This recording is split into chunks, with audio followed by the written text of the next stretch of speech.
Hi friends, welcome to our channel. இன்னைக்கு நம்ம சேனல்ல உளுந்தம் பருப்பு சாதம் எப்படி பண்ணலாம்னு பார்க்கலாம்.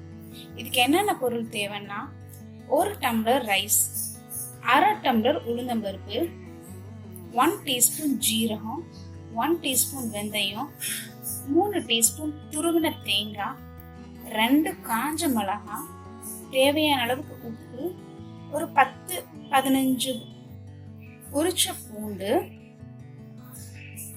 பெருங்காயத்தூள், அப்புறம் கருவேப்பிலை. இப்ப நம்ம இந்த டிஷ் எப்படி பண்ணலாம்னு பார்க்கலாம். கடாயை வச்சு கேஸ் ஆன் பண்ணிக்கலாம். கடாய் நல்லா சூடானதும் நம்ம எடுத்து வச்சிருக்கிற இந்த உளுந்து போட்டுலாம் நல்லா வறுத்து எடுக்கணும்.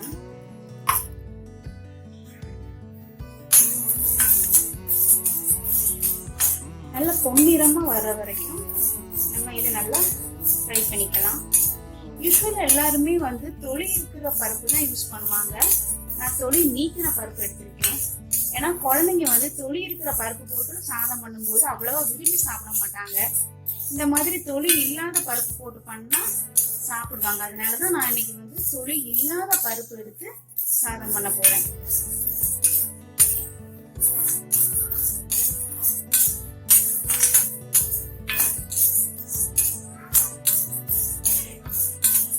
நல்ல பொன்னிறமா வர வரைக்கும் இதை ஃப்ரை பண்ணிக்கலாம்.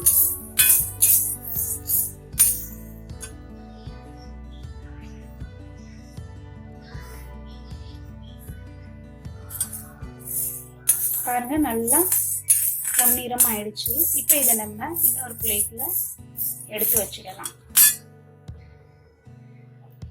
இப்ப நம்ம எடுத்து வச்சிருக்க அரிசியும் இந்த பருப்பையும் ஒண்ணா போட்டு நல்லா வாஷ் பண்ணி வச்சிடலாம்.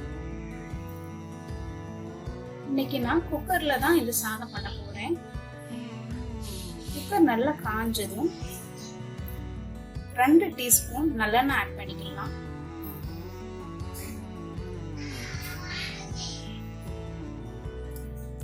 நல்லெண்ணெய் ஆட் பண்ணிக்கிட்டோம்.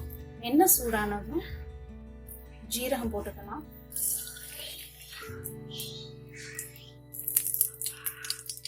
ஜீரகம் பொரியுது. 1 ஸ்பூன் வெந்தயம்,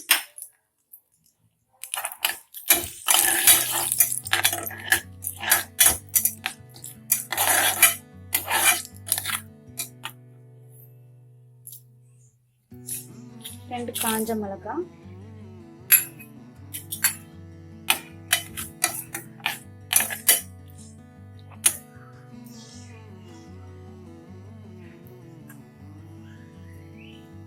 அப்புறம் கருவேப்பிலை.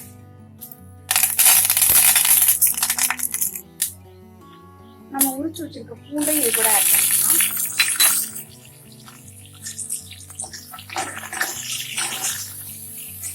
நல்லா பச்சை வாசனை போற வரைக்கும் மிக்ஸ் பண்ணிக்கலாம்.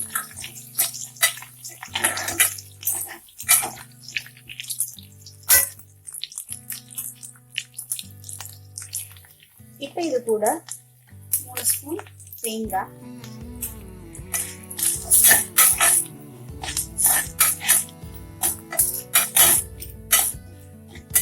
தேங்காய் நல்லா வதங்கட்டும். அதோட ஸ்மெல்லே சூப்பரா வரும்.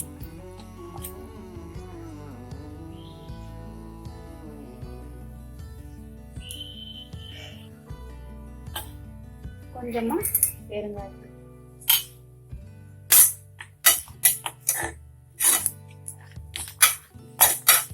எல்லாம் போட்டு நல்லா மிக்ஸ் பண்ணிக்கலாம். இப்ப இது கூட ரைஸ் ஆட் பண்ணிடலாம்.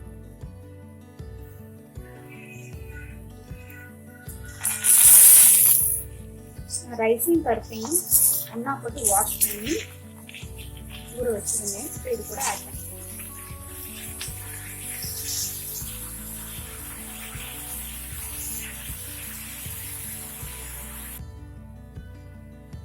இதுல ரைஸும் பருப்பும் சேர்த்து 1.5 டம்ளர் ஆட் பண்ணிட்டேன்.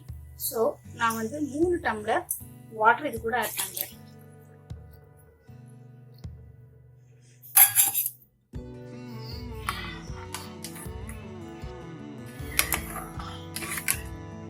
உங்களுக்கு கொஞ்சம் ரைஸ் குழஞ்சு வேணும்னா நீங்க கூட கொஞ்சம் வாட்டர் ஆட் பண்ணிக்கலாம். இப்ப இது கூட தேவையான அளவு உப்பு போட்டு நல்லா மிக்ஸ் பண்ணிக்கலாம்.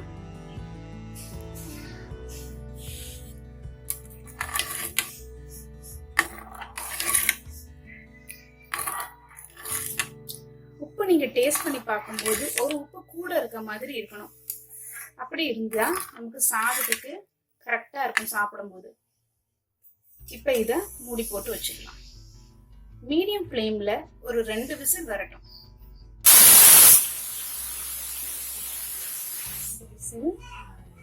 இப்போ கேஸ் ஆஃப் பண்ணிக்கலாம். ப்ரெஷர் நல்லா ரெடியூஸ் ஆகட்டும். 2 மினிட்ஸ் கழிச்சு நம்ம ஓபன் பண்ணலாம். ப்ரெஷர்லாம் போயிடுச்சு. பாருங்க, சூப்பரா ரெடி ஆயிடுச்சு நமக்கு சாதம்.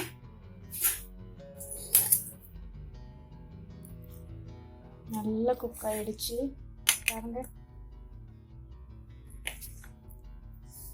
இப்போ இது ஒரு பிளேட்ல வச்சு சர்வ் பண்ணிடலாம். பாருங்க, நான் இன்னைக்கு உளுந்தம்பருப்பு சாதத்து கூட சிக்கன் கிரேவி வந்து சைட் டிஷ்ஷா எடுத்திருக்கேன். சூப்பரா இருக்குங்க. பார்க்கறதுக்கும் நல்லா இருக்கு. டேஸ்ட் பண்ணி பார்த்தேன், அதுவும் சூப்பரா இருக்கு. நீங்களும் இந்த மாதிரி ரெசிபியை ட்ரை பண்ணி பாருங்க. உங்களுக்கு இந்த ரெசிபி பிடிச்சிருந்ததுன்னா கண்டிப்பா லைக் பண்ணுங்க, கமெண்ட் பண்ணுங்க, ஷேர் பண்ணுங்க, மறக்காம சப்ஸ்கிரைப் பண்ணுங்க. தேங்க்யூ.